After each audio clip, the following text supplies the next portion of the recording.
Bonjour, bienvenue sur Ciné Sensei, je suis Mehdi, bienvenue à toi dans ce nouvel épisode de Streaming World où nous allons parler de deux films d'animation, deux séries et deux films que je suis parti voir récemment. Donc n'oublie pas liker, partager et t'abonner si c'est pas déjà fait, pour aimer la cloche pour avoir les notifications des prochaines vidéos. Je tiens à remercier tous les fans qui me suivent depuis le début et les nouveaux fans, vous êtes tous les bienvenus. Alors attention, être passionné, c'est fan générique. Where have you been? 問いかけに答えはなく Where are we headed? What did you mean? 追いかけても遅く遠く A bird, a butterfly, and my red scarf will make a mess of memories. Just let me heal your scars. The wall, the old forgotten war.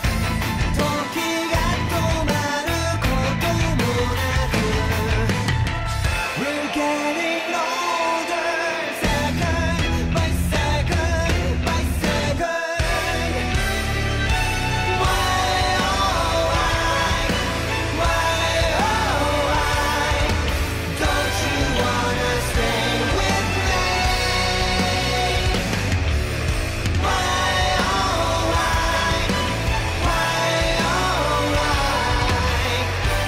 are you giving up on me?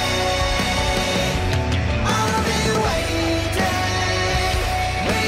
for you.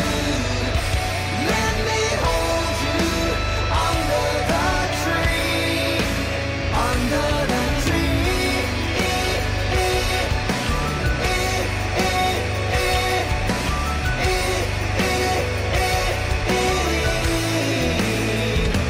Like protect you.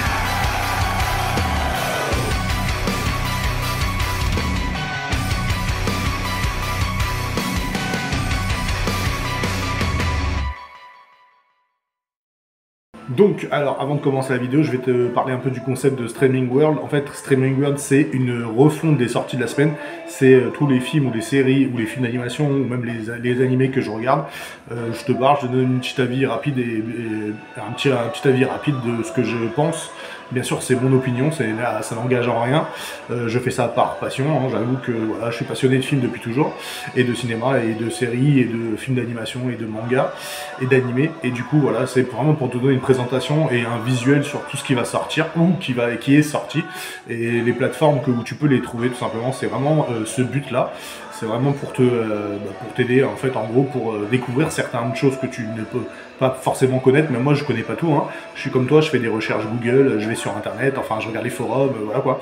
Je m'informe le mieux possible, mais comme j'adore ça, donc je suis assez pas mal d'infos. Je suis toujours à la recherche de la petite info qui va te permettre de trouver la petite perle.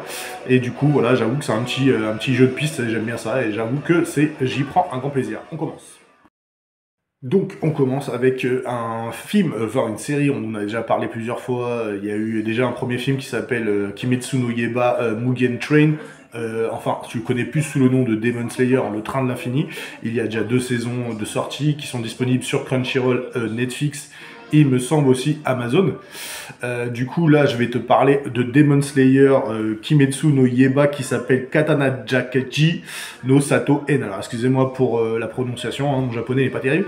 Et du coup en fait en gros ça veut dire en route pour le voyage, le village des forgerons. Voilà, il est sorti le 25 février et le 26 février 2023. C'était une soirée spéciale, c'était un week-end où il te présentait bien sûr les 2 derniers épisodes de la saison 2 si tu ne les as pas vus sur Crunchyroll ou en ce moment sur Netflix, qui sont sortis récemment, et le premier épisode qui va sortir à partir du 9 avril 2023 de la saison 3 de Kimetsu no Yaiba, du coup, tout simplement. Et du coup, ça te remet un peu dans le bain pour te présenter soit les personnages que tu ne connais pas, parce que si tu n'as jamais découvert Demon Slayer, bon, c'est un peu compliqué, parce que ça fait déjà 3 saisons, ça veut dire que tu t'es perdu dans une grotte pendant 3 ans, ça fait beaucoup, un peu plus même d'ailleurs, parce qu'il existe déjà en manga depuis pas mal de temps. Du coup, on en a déjà parlé plusieurs fois de Demon Slayer à plusieurs reprises dans plusieurs émissions, d'ailleurs je te mettrai les liens dans cette vidéo, donc je vais pas revenir sur les auteurs et tout le tralala, on va vraiment se concentrer que sur on va dire la prélude de la saison 3, le préquel, justement pour te faire découvrir et me donner mon opinion de cette future saison 3 qui va arriver début 2023 en avril. Alors, Demon Slayer est un shonen qui est sorti depuis très longtemps, déjà il y a déjà 3 saisons. Pour le film En route vers le village de Forgeron, c'est les studios Ufotable qui les ont produits et l'auteur c'est Kotoge Kouyu Haru. Du coup, le character designer c'est Matsushima Akira et le réalisateur c'est Sotozaki Haru. Et du coup, les compositeurs c'est Shinago. Et d'ailleurs, la musique opening, enfin le final de ce petit film qui s'appelle En route vers le village des forgerons est composé par le groupe de rock J-Rock que j'adore, Men the Wiz Mission, qui sont les mecs les plus génialissimes au monde. Si tu ne connais pas le groupe, je te le conseille fortement. Et c'est du rock et c'est les seuls mecs qui vont chanter avec une tête de loup sur la tronche. Ils sont vraiment énormes. De toute façon, ils ont fait tous les plus grands mangas, tous les plus grands animés, ils ont fait les génériques. Donc voilà, ça te donne une idée que c'est des valeurs sûres. D'ailleurs, ils ont fait aussi My Hero Academia, ils en ont fait tellement, ils ont fait du Gundam, ils en ont fait tellement. Enfin bref, voilà, c'est la petite aparté, j'en ai déjà parlé, Man the Mission, c'est un groupe que je kiffe. Donc du coup, alors le nouveau film contient les épisodes 10 et 11 de l'arc des quartiers des plaisirs, c'est la 2e saison, ainsi que le premier épisode du prochain arc qui s'appelle le village des forgerons. À cette occasion, les épisodes ont été convertis en 4K, donc c'est pas mal, et la musique a été remixée pour profiter d'une expérience unique sur grand écran. Juste à la fin de la saison 2, il nous fait la surprise de 2 bandes annonces, annonçant la saison 3. Sa date de sortie est prévue pour ce 9 avril 2023. Dans le cadre de la promotion de la prochaine saison, le film Demon Slayer En route pour le village de Forgeron était disponible exceptionnellement en salle le week-end du 25 février et du 26 février, qui a été complet. C'était un truc de malade, j'ai jamais vu autant de monde dans cette salle. Il y a des gros fans de Demon Slayer. J'avoue que déjà le premier film, Le Train de l'Infini, il y avait déjà énormément de monde. J'avais vu au Grand Rex et là je l'ai vu au pâté de chez moi. Et du coup, franchement, respect total. Ça s'est passé très bien, aucun problème. Dommage qu'il n'y ait pas eu de cosplayer. Dommage, il y a eu des petites apartés au niveau de l'organisation parce que malheureusement surpassé par le monde, parce qu'il y avait tellement de monde qu'on était obligé de mettre sur 2 salles le film. C'est énorme du coup, et franchement c'est un manga génialissime, un shonen que si tu n'as pas encore découvert, je te le conseille fortement. Tu peux le trouver comme je t'ai dit sur Crunchyroll ou Amazon ou Netflix, qui est un manga, c'est une référence ces dernières années. D'ailleurs le premier film Mugen Train est le meilleur film d'animation au Japon qui a fait de plus de recettes à l'étranger. Il a battu les Princesses Mononoke, c'est pas mal du tout. C'est devenu le film le plus rentable au Japon, donc du coup c'est pour ça en fait qu'ils se sont rendus compte que c'était vraiment un petit kiff qu'ils voulaient faire aux fans pour la fameuse saison 3 qui va arriver là. Et du coup ça te parle en gros de le village des forgerons. C'est un endroit où justement le héros qui s'appelle Tanjiro qui va avec sa frangine Netsuko, je crois si je dis pas de bêtises. Du coup il l'emmène, ils partent tous les deux puisque son épée est cassée, du coup il veut la faire réparer. Pour une fois elle est ébréchée, donc il s'en va au village de forgerons. Du coup il y a toute une cérémonie avec le bandeau sur les yeux où il ne doit pas découvrir le chemin parce que c'est un village secret où personne ne peut savoir où se trouve. C'est un peu comme le village de Konoha dans Naruto, c'est vraiment caché quoi, donc personne ne va le savoir. Et une fois arrivé, il rencontre un des piliers, encore un nouveau pilier que nous allons découvrir dans cette saison 3, je crois que c'est le pilier de l'amour ou une connerie dans le genre, et un autre tueur, parce que c'est des tueurs de démons, hein, enfin ce qu'on appelle les fameux pourfendeurs, qui vont jouer un rôle hyper important dans cette saison 3. Ce que j'ai adoré dans ce film, c'est que déjà le fait de retrouver les 2 derniers films, 2 derniers épisodes de la saison 2 te remet dans l'ambiance avec une qualité d'image vraiment hallucinante, vraiment super belle. La musique, les introductions, les pouvoirs, les combats sont vraiment géniaux. Tout est parfait. Et du coup, l'épisode premier de la saison 3 a duré une bonne 40aine de minutes facile. Et en gros, ça te montrait bien sûr le fameux méchant qu'on entend de parler depuis la saison 1, qui s'appelle Muzen, avec ses fameux derniers espèces de gardiens, enfin bref, du ciel ou je sais pas quoi, ceux qui ont des yeux bizarres là, j'avoue que je me rappelle plus leur nom, je suis désolé, j'ai un gros blanc, mais bon, enfin tu m'as compris, c'est son armée personnelle, c'est ces fameux terres du ciel ou piliers, enfin en gros. Et là, dans ce film, dans la saison 3, l'épisode 1, on découvre les restants, parce qu'il y en a quelques-uns qui sont morts déjà, et que c'était la première fois en 100 ans que des pourfendeurs arrivaient à tuer des soldats de Muzen, donc c'est pas mal, hein, c'est vraiment impressionnant. Donc Tenjiro a des gros soucis parce que Muzan est pété, il va péter un câble, il est vénère de ouf. Et du coup, il décide de renvoyer des nouveaux terres de ciel que tu découvres d'ailleurs à la fin de la saison 2. Dans ce fameux village de forgerons, il en envoie 2 et on ne sait pas ce qui va se passer plus parce que l'épisode est une grosse présentation de la saison 3, elle n'a pas commencé. Du coup, ça est vraiment un aperçu, un avant-goût de ce qui va t'arriver dans cette saison 3 qui va être juste phénoménale, je tiens à te le dire, elle va être énormissime. Donc j'ai vraiment hâte de la découvrir cette saison 3. Mais pour ce premier épisode était vraiment magnifique, génial. Ça te met dans l'ambiance. J'étais vraiment frustré de que ça se termine, hein, tellement que c'était on va dire passionnant en fait, t'étais à fond dedans. Et du coup le fait quand ça s'est terminé que tu vois le générique de fin avec la chanson de Men the Mission qui fait un duo avec Miley, une chanteuse J-pop aussi, ça te laisse sur ta faim, t'es dégoûté quand tu te dis mais non, faut pas que ça s'arrête comme ça, tu peux pas arrêter là. Et du coup on apprend beaucoup de révélations sur le père de Tanjiro, sur les enfants de Tanjiro. J'ai pas envie de trop t'en dire, j'ai pas envie de trop te spoil parce que c'est du gâché si tu vas regarder la saison 3. Mais franchement ça promet, ça fait des belles promesses, ça te lance un décor.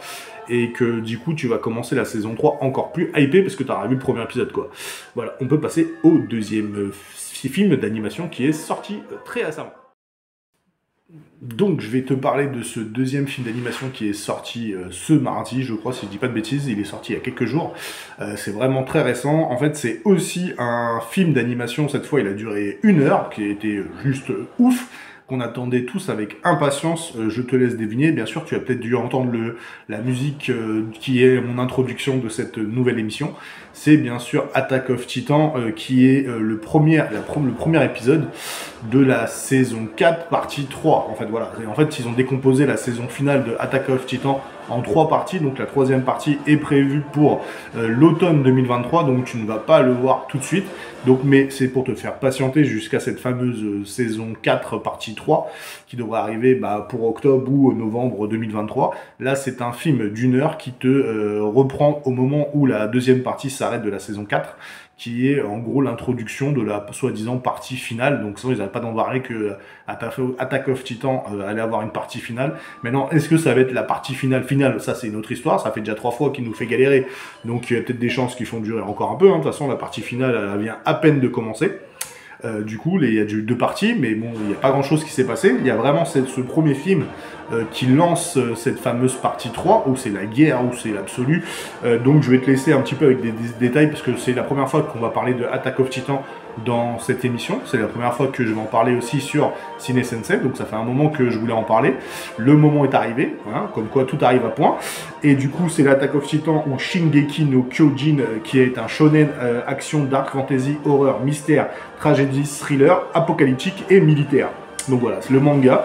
L'auteur, c'est Hajime Isayama, qui est venu en France récemment pour parler justement de cette fameuse série Attack of Titan qui cartonne depuis plusieurs années déjà, que tu peux retrouver sur Crunchyroll ou Netflix, je crois qu'ils ont encore quelques épisodes, ou même Amazon, je crois qu'ils en ont. Les éditeurs, c'est Kodansha, et les éditions en France, c'est Pika Édition.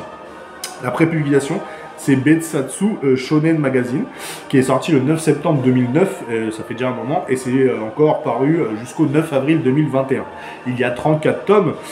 Du coup, l'animé, la première saison, c'est Tetsu Araki, et le producteur, c'est George Wada, et Tetsuya Kinoshita. Excusez-moi, je vais, parce que je ne connais pas tous les blazes, hein. Je suis désolé. Alors, il y a aussi le scénariste, c'est Yasuko Kobayashi et Hiroshi Seko. Et du coup, le studio d'animation, c'était Witty Studio et production ING, enfin IG. Du coup, le compositeur, c'était Hiroyuki Sawana et les licences, c'était Wakanim qui l'avait, Prime Video. À l'époque, Wakanim, hein, maintenant ça a fermé, c'est devenu Crunchyroll. ADN aussi, il l'avait. Et Netflix, hein, forcément.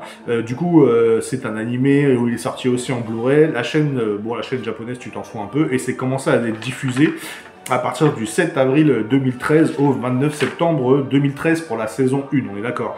Il y a eu 25 épisodes pour cette première saison. Le film d'animation japonais Attack of Titan, non c'est un film japonais, excusez-moi, a été réalisé par Shinji Higuchi et la producteur c'était Toho. C'est vrai qu'il y a eu des films sur Attack of Titan, il y en a eu 2. C'était un film en 2 parties. Les scénaristes c'était Yusuke Watanabe et Mashimiya Tomoshiro. La sortie c'était le 1er août 2015, la première partie, le 19 septembre 2015, la deuxième partie. Donc pour la saison, parce qu'en fait le film live Attack of Titan qui était sorti à l'époque sur Netflix, pour resituer un peu la chose, était sorti à la fin de la première saison, voilà, de Attack of Titan. Et il l'avait fait en 2 parties parce que le manga n'était pas terminé. Donc la première partie, elle est très fidèle au manga, avec l'ambiance, les personnages. Mais la deuxième partie, c'est total freestyle parce que le manga était encore en cours de développement, donc il n'était pas terminé. Ils ont voulu quand même faire un film qui n'a absolument rien à voir avec le manga et rien à voir avec les animés. Donc le film s'est complètement ramassé. D'ailleurs, ils en ont plus reparlé. Je crois qu'ils veulent en refaire un autre. Ils veulent faire un autre essai avec Netflix. Je ne sais pas ce que ça va donner, mais bon, on va voir. Maintenant que le manga est terminé, peut-être qu'ils vont réussir à faire un truc plus correct, plus potable, plus digestable de ce qu'on a vu. Parce que de toute façon, on a déjà eu l'expérience avec plusieurs mangas. Les films tirés des mangas ou des univers mangas, la preuve, hein, il y a un autre qui va arriver là que je déteste, que je ne veux même pas en parler, c'est Knight of the Zodiac, le soi-disant Sanseiya film live, et bah du coup ça va être de la merde. Et la preuve encore, Attack of Titan, ils avaient fait un essai et ça a été une bouse totale. Il a foncé droit au mur. Donc voilà, on va continuer dans l'animation, hein, c'est plus mieux, hein, c'est plus notre délire. Du coup, la saison 2 de Attack of Titan a été réalisée par Masashi Kozekusuka.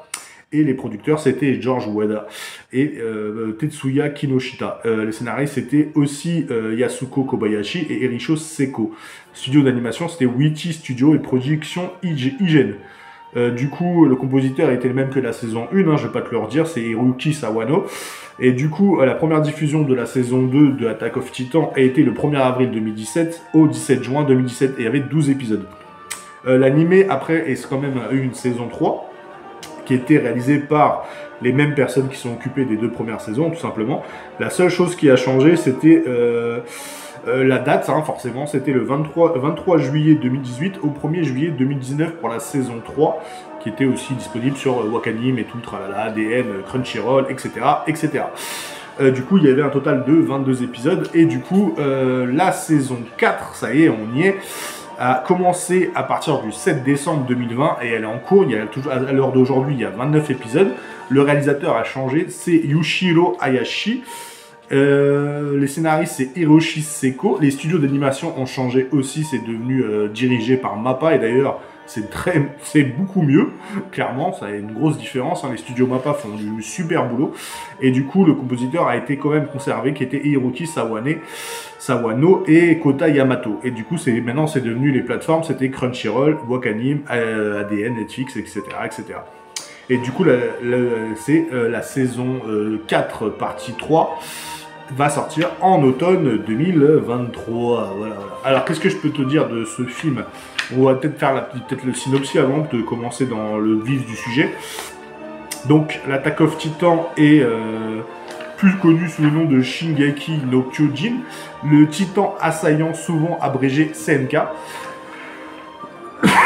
Aussi connu sous le nom de Attack of Titan, est un manga écrit et dessiné par Hajime Isayame. Il est pré-publié en septembre 2009 et avril 2021 dans les magazines Betsatsu, Shonen Magazine, puis compilé en 34 volumes reliés par l'éditeur Kodansha en France. La version française est publiée en intégralité chez Pika Édition dans la collection Seinen, parce que c'est un Seinen et non pas un Shonen, parce que c'est vraiment un public ciblé adulte et pas pour les enfants, entre juin 2013 et octobre 2021. Donc l'histoire se tourne autour du personnage principal qui s'appelle Eren Jaeger, dans un monde où l'humanité vit entourée d'immenses murs pour se protéger des créatures gigantesques, les Titans. Le récit raconte le combat mené par l'humanité pour reconquérir son territoire, en éclaircissant les mystères liés à l'apparition des Titans, le monde extérieur des événements précédents, à la construction des murs. Une adaptation série télévisée d'animation de 25 épisodes produite par Witty Studio est diffusée initialement entre avril 2013 et la chaîne MBS au Japon. Une deuxième saison de 12 épisodes est diffusée entre avril et juin 2017. Une troisième saison de 22 épisodes divisée en 2 parties est diffusée entre juillet 2018 et juillet 2019, donc ça a duré quasiment un an, sur NHK General TV, et une quatrième et dernière saison diffusée en 3 parties, et produite par MAPPA et diffusée depuis décembre 2020 et mars 2021, sur la même chaîne NHK General TV pour la première partie, en janvier et avril 2022, excusez-moi. Pour la deuxième partie, la troisième partie, composée de 2 épisodes spéciaux, est diffusée entre mars 2023 et l'automne 2023. La version originale sous-titrée en français est initialement diffusée et distribuée en simultané, ce qu'on appelle le simulcast. Donc en gros, à chaque fois qu'il y a un épisode au Japon qui sort, nous on l'a en même temps quasiment. Voilà, par Wakanim et Crunchyroll en streaming de téléchargement légal puis édité par Anime en DVD, Blu-ray.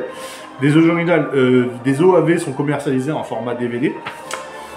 Avec des éditions limitées du manga et du film live en 2 parties qui diffusaient lors de l'été 2015, des absences de jeux vidéo, il y en a eu 2 d'ailleurs, light novel, des séries dérivées et également vu le jour. Voilà, en gros. La série est un succès commercial à l'échelle mondiale avec un tirage total s'élevant à plus de 110 millions d'exemplaires. En septembre 2022, ce qui classe l'œuvre parmi les séries des mangas les plus vendues.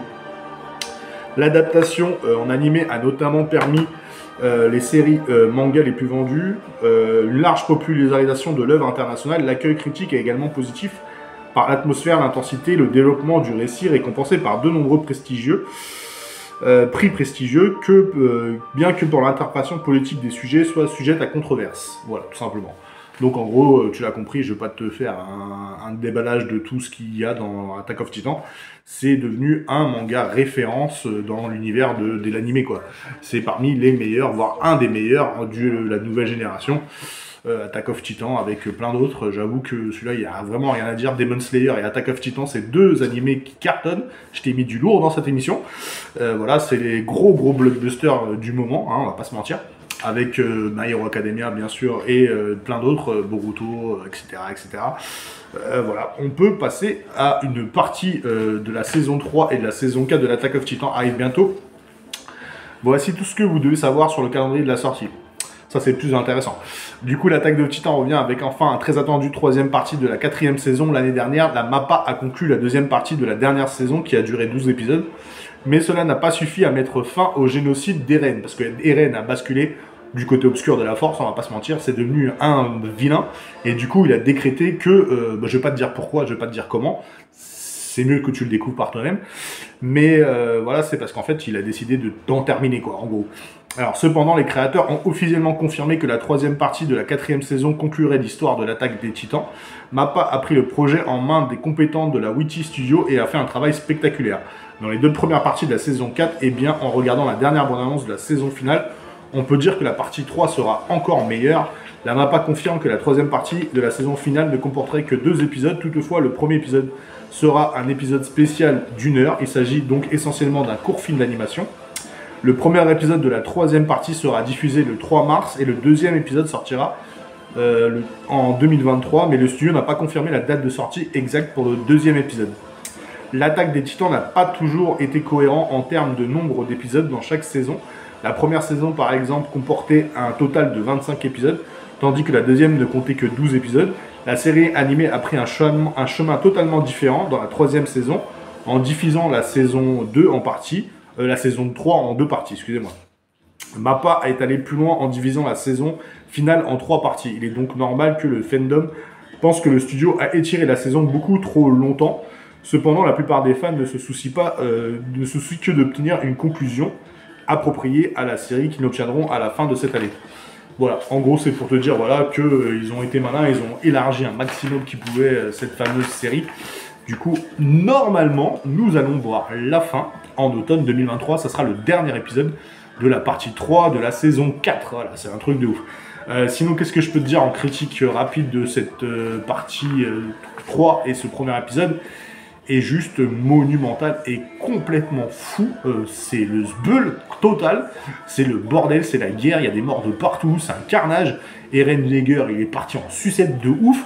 Et en fait, ses amis qui le rencontrent depuis le début, qui est Mikasa et Amor ou Aren, ou je sais plus comment il s'appelle. En gros, ils essayent de l'arrêter, ils font tout pour l'arrêter, mais ils n'y arrivent pas. Il a décrété que c'était terminé et que ça allait se terminer méchamment, je pense. qu'il va y avoir un carnage, les gars. Et du coup, voilà, c'est vraiment un super film d'animation. Il dure 1 heure, donc tu as intérêt, si tu veux le regarder, d'avoir regardé les autres saisons, sinon tu vas pas t'en sortir, tu vas te perdre dans tous les explications hyper compliquées. La saison que je préférais, c'est la saison 3, où il y a vraiment eu des grosses révélations, il y a eu vraiment, ils ont tout déballé. Le final de la saison 3 t'annonçait que la saison 4 allait être fou malade, et franchement, j'ai pas été déçu. La saison 4 est juste, ouais, c'est un peu chiant, le délai d'attente pour la suite, mais c'est vrai que ça vaut vraiment le détour, parce que la qualité, elle est là, le son est là, les dialogues sont là, tout est là, en fait. Donc tu te dis, bon, c'est chiant d'attendre, mais finalement, si c'est bien fait, alors ça vaut le coup, en fait, tout simplement. Donc voilà pour mon petite critique. Donc si j'avais une note à lui mettre à ce premier épisode de la saison 4, 3e partie, c'est waouh, voilà, juste ça, waouh, c'est une baffe visuelle, une baffe monumentale. Comme le premier épisode de la saison 3 des Demon Slayer, ce sont des baffes visuelles de ouf. Je leur mettrais un 20 sur 20 direct pour les deux. Je n'arriverai même pas à choisir lequel est le meilleur des deux, tellement la qualité est là, quoi. C'est juste waouh, quoi. Tu regardes, après tu vas regarder Bob l'éponge, tu vas pleurer, quoi. Tu vas dire mais pourquoi, tu vois. Et même les cafards, tu vois, tu dis mais pourquoi. Les gens, allez voir des animés, c'est la vie, c'est magnifique. Donc on peut passer aux séries. Donc, il est temps de te parler de la première série que j'ai vue, parce que là, je peux en parler, maintenant on arrive à la fin. Tu l'as peut-être découvert, tu la suis en ce moment comme moi. Elle est sortie depuis le 15 janvier 2023, on est déjà à 8 épisodes, je crois, si je dis pas de bêtises.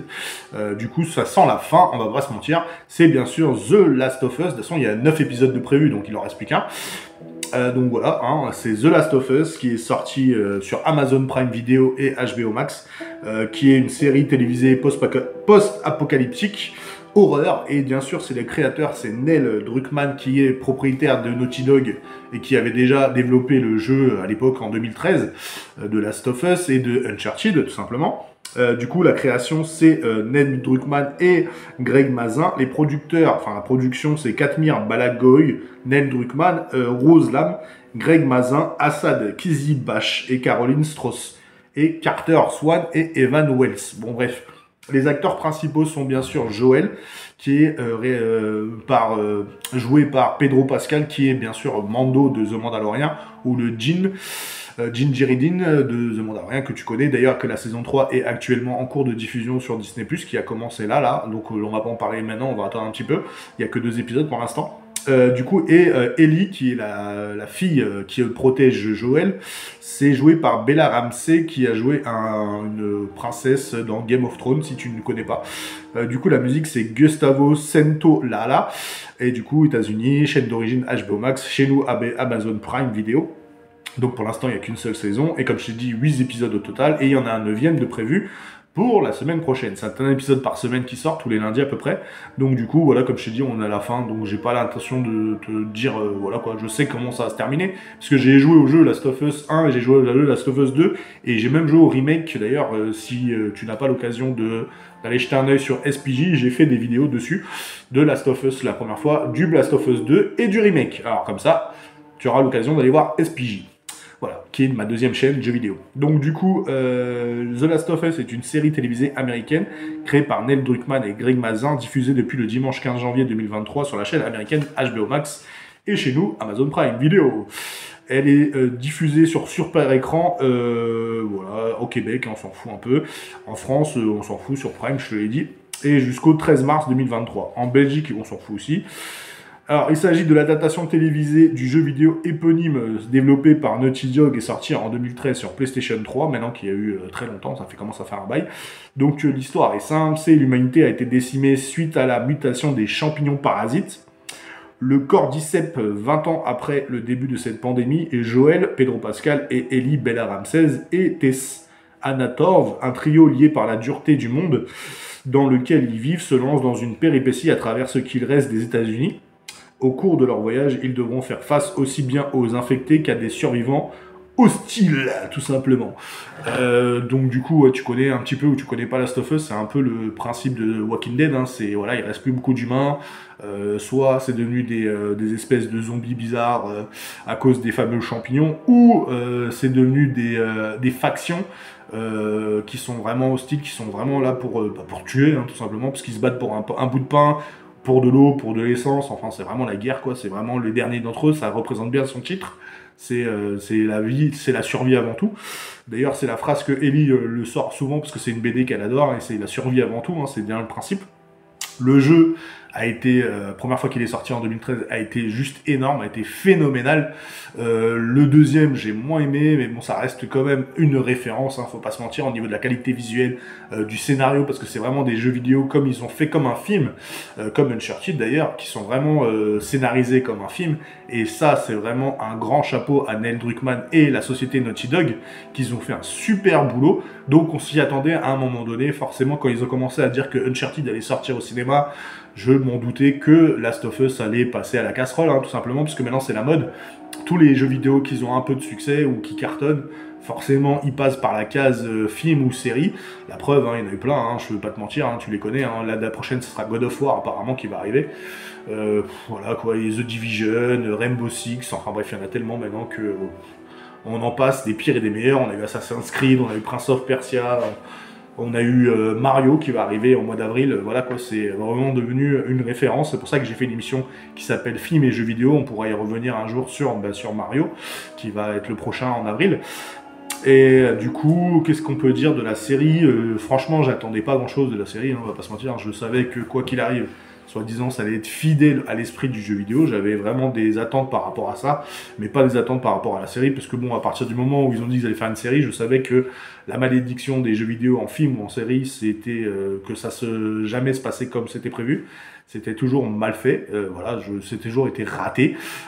Donc je la voyais droit au mur, on va pas se mentir, je la voyais bien partie pour foncer dans le mur. Et au début, j'ai eu des doutes parce que ça commençait bien, ça partait bien. Bon, ils ont eu des erreurs un peu, ils ont pris des libertés par rapport à l'histoire principale. Ils ont changé les acteurs, ils ont changé l'histoire de Joël. Là, ça se passe 2013 et après, il y a 20 ans après, ça se passe après. Ils ont pris des facilités, on va dire, pour que ça soit plus réaliste avec le monde moderne d'aujourd'hui. Et Pedro Pascal, il n'y a rien à dire, il est propre, nickel, top, enfin, comme Mando, c'est vraiment nickel. Ellie, j'ai des réticences par rapport à Ellie, elle veut faire une ado. Bon, après, il faut respecter cette personne, parce que c'est une jeune de 20 ans qui s'est passée pour une ado de 14 ans, donc c'est pas évident. Et elle a porté des strass pour justement masquer un peu la poitrine d'une femme, en fait.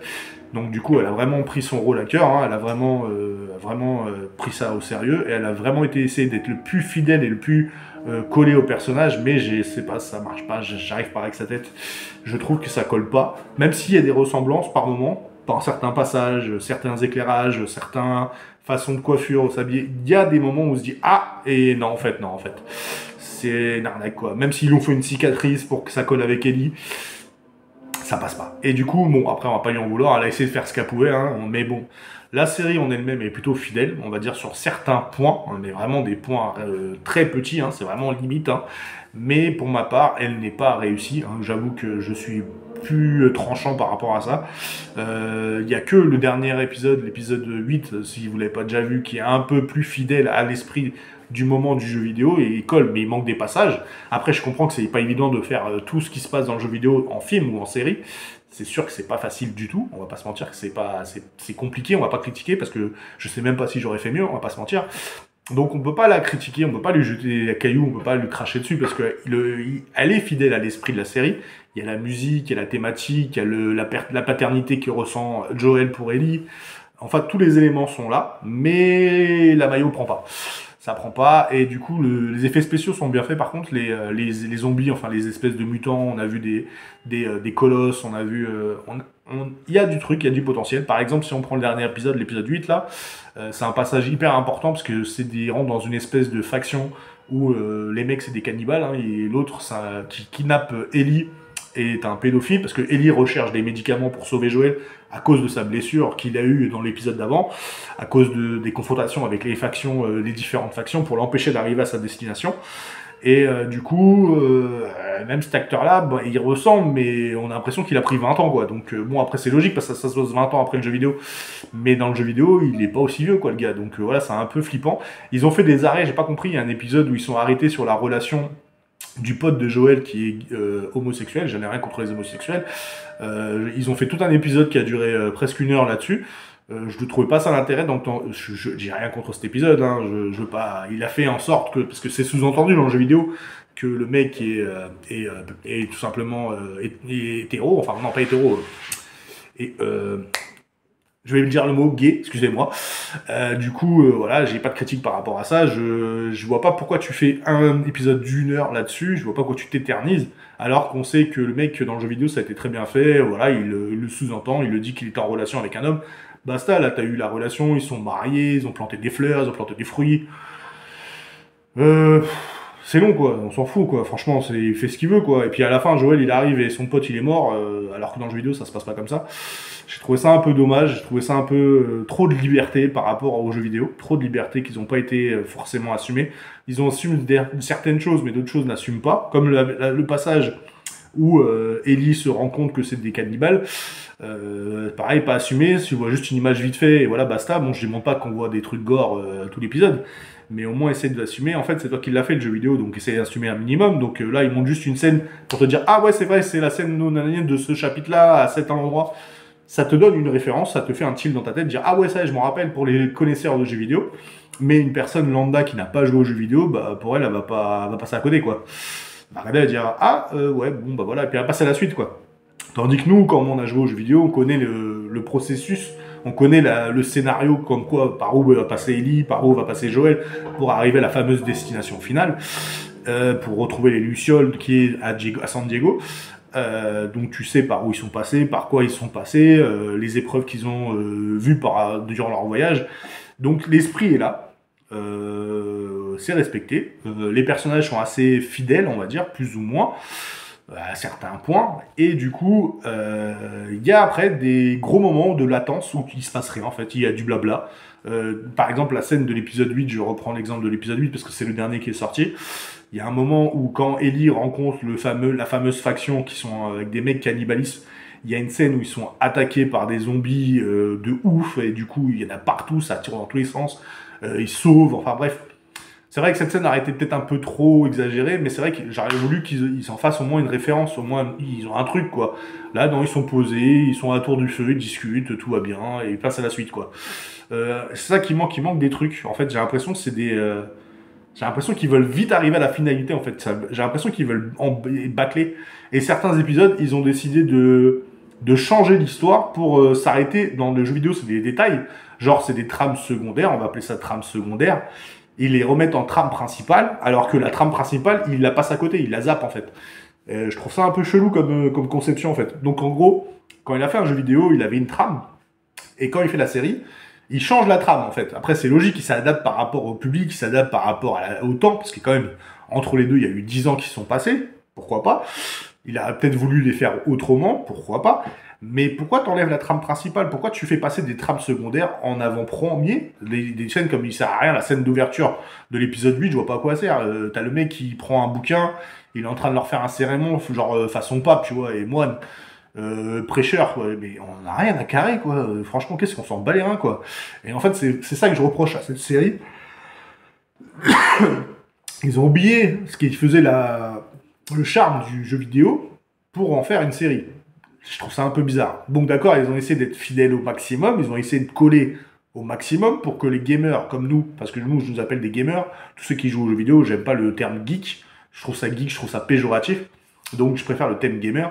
En fait, tu vas regarder la série, tu vas dire ah ouais, ça je me rappelle, c'était tel chapitre à tel endroit, ouais, il y avait ça, il y avait ça. Donc ça va te donner des déclics, ça va te donner des petites comme des gâteaux. C'est comme si on te donnait des gâteaux, tu vas être content, tu vas manger ton gâteau. Et après une fois que tu as mangé ton gâteau, ça y est, tu passes à autre chose, quoi. C'est oublié, quoi. Et du coup, il oublie et il se perd dans ses explications, quoi. Alors qu'on s'en fout, quoi. Pourquoi tu veux justifier? On sait que c'est la fin du monde, que la moitié des humains ils sont morts. Reste pas dans les détails, quoi. Continue, avance, quoi. Donc j'espère, j'ai des grosses attentes par rapport à l'épisode final, parce que l'épisode final c'est un moment hyper important dans le moment de Joël et Ellie. Alors j'espère qu'il va être respecté au maximum, que l'épisode va durer au moins 1 heure, parce que c'est le minimum, hein, je vais pas vous mentir, mais j'ai minimum 1 heure. Après, les acteurs, ils sont parfaits. Ils sont vraiment subtils. Ils sont vraiment dans le thème. Ils sont vraiment dans l'idée. C'est vachement réaliste. Hein, on va pas se mentir, ça a vraiment été bien fait là-dessus. Mais on va dire, je suis un peu déçu. En fait, je suis pas vraiment hypé de ouf sur la série. Donc là, il parle d'une saison 2 qui est prévue, qui va arriver à bientôt, apparemment pour 2024, ou je dis pas de bêtises, l'année prochaine. Je dis pourquoi pas, parce que le Last of Us 2, il y a largement le potentiel de faire une série. D'ailleurs, ils ont parlé d'un Last of Us 3 en jeu vidéo, depuis que la série elle a été lancée. Alors jusqu'à présent, ils en parlaient pas, là, genre ils ont lancé l'info. Ouais, on va faire un Last of Us 3 qui va être branché sur la série. Alors attends, il y a un problème là, mec. Donc tu as fait 2 volets. Tu as fait Last of Us 1 en 2013 et Last of Us 2 qui est sorti plus tard, 2020, je crois, un truc comme ça, ou 2019. Et du coup, tu veux faire un Last of Us 3 basé sur la série et non pas sur les 2 premiers volets que tu as fait avant. C'est compliqué, quoi. Parce que déjà, ils sont pas raccords, ta série et tes jeux vidéo, ils sont pas raccords. Quand vous prenez le jeu vidéo Last of Us, que ce soit le remake ou le normal, et vous le collez à la série, bah, il y a des bouts qui manquent, hein, c'est pas raccord. Last of Us 2, n'a pas vu, donc on ne peut pas juger. On va voir que peut-être ils vont peut-être se rattraper, parce que en plus il va y avoir un problème, parce qu'il va falloir vieillir Ellie, parce que Last of Us 2 se passe quelques années après le premier volet. Donc voilà, donc Ellie elle a 18 ans je crois dans le Last of Us 2, et dans le premier elle a 14 ans, donc il y a 4 ans qui s'est passé. Déjà, comment tu vas vieillir Joël de 4 ans? Ça va être compliqué, à part si tu lui mets la barbe blanche postiche avec des cernes, peut-être que ça va marcher. Et Ellie, bon, comme elle a 20 ans, elle a masqué son truc, oui, à la rigueur, c'est plus jouable, tu lui fais changer de coiffure. Une fille, ça va être un peu plus facile, mais Pedro Pascal, ça va être un peu compliqué. Lui faire prendre 4 ans, je ne sais pas comment tu vas faire. Bon, après, je vais pas spoil, mais dans Last of Us, Joël, il a vraiment un petit rôle, c'est vraiment minime. Donc, c'est jouable, franchement, c'est jouable. Voilà. Le premier, Pedro Pascal, la Last of Us 1, c'est vraiment l'histoire de Joël et Ellie, et la fille qu'il a perdue durant le premier... enfin, il y a 20 ans, en fait, Joël il a perdu sa fille, et en fait, l'histoire se concentre vraiment sur Joël et Ellie, qui retrouvent Ellie en sa nouvelle fille, en fait. Il la concerne comme sa fille adoptive. Et le 2, c'est vraiment plutôt Ellie qui rentre dans la vie adulte, qui va évoluer dans sa vie d'adulte, et qui va avoir des choix, en fait. Il y a pas mal de choix. Il y a une histoire de vengeance, d'honneur, et en plus, il y a des nouveaux personnages qui apparaissent, il y a des nouveaux factions qui apparaissent. Donc, techniquement, Last of Us 2, la série, peut envoyer du lourd. La saison 2 de Last of Us 2, Last of Us 2 basé sur l'épisode 2 de Last of Us peut envoyer du très lourd, parce que il y a un potentiel de ouf, parce que le premier déjà c'est pas mal fait, même s'il manque des bouts, voilà, c'est saccadé on va dire, et du coup, il y a un problème, c'est déjà faut que tu vieillis Joël, déjà de 4 ans, et il faut que tu vieillis Ellie de 4 ans, premier souci, et puis en plus de ça, il va falloir que tu trouves un personnage qui colle au personnage Abigail. Je suis pas sûr que la meuf va être d'accord avec toi si tu prends une autre actrice qu'elle. Donc on verra, peut-être qu'il va prendre la même actrice, c'est possible. J'espère en tout cas. Et du coup, bon bah voilà, si on avait vraiment un opinion bref, pour pas tourner autour du pot, pour pas vous saouler avec Last of Us, je dirais que pour les personnes qui n'ont pas joué aux jeux vidéo, qui ne connaissent pas la licence, c'est une très bonne série. C'est dans la lignée des Walking Dead, Fear Walking Dead, de Van Helsing, enfin bref, tout ce qu'il y a eu dans ce style-là. Il y en a plein, hein, on va pas te mentir, hein, tu les connais, hein, il y en a eu énormément. Donc du coup, c'est dans la même lignée, ça peut être potentiellement une bonne série quand tu ne connais pas le jeu vidéo, ça peut être une série plutôt potable. Bon, j'ai eu des retours de mecs qui n'ont jamais joué aux jeux vidéo, ils n'avaient pas accroché, donc voilà, comme quoi, j'ai pas la science infuse, hein, c'est vraiment, c'est acquis, au petit bonheur la chance, hein, il y a des gens qui vont aimer, il y a des gens qui vont pas aimer. Mais pour les mecs qui jouent aux jeux vidéo, qui connaissent la licence comme moi, qui connaissent le volet 1 et le volet 2, bah malheureusement, j'accroche pas les gars, je suis désolé, j'accroche pas, c'est possible, peut-être la saison 2 tu vas me vendre du rêve, peut-être que je vais accrocher, mais là pour le coup j'accroche pas du tout, j'avouerai que je serais méchant avec toi, parce que je suis un gros fan des jeux, je suis un gros fan des deux premiers, surtout du premier, j'adore le premier, et là je serais sanglant, je mettrais un 2 ou un 3 quoi sur la série. Voilà, je mettrais un 2 ou 3 parce que je dis trop saccadé, trop manque de passage, trop de liberté, les acteurs qui collent pas, voilà quoi, des passages oubliés qui devraient pas être oubliés. D'ailleurs, il y a une phobie que Ellie a, c'est la peur de la noyade et la peur de l'eau. Déjà, à aucun moment c'est parlé dans la série, ils en parlent juste vite fait au début, et après ils passent à autre chose. C'est juste un moment hyper important, parce que Ellie, elle flippe de l'eau, elle flippe de la noyade, et ça tu l'exploites même pas. Je trouve ça un peu dommage. Joël, sa fille, pareil, on l'a vu au début, et après on n'en entend plus parler, en sachant que dans sa tête, il est toujours en train de penser à elle.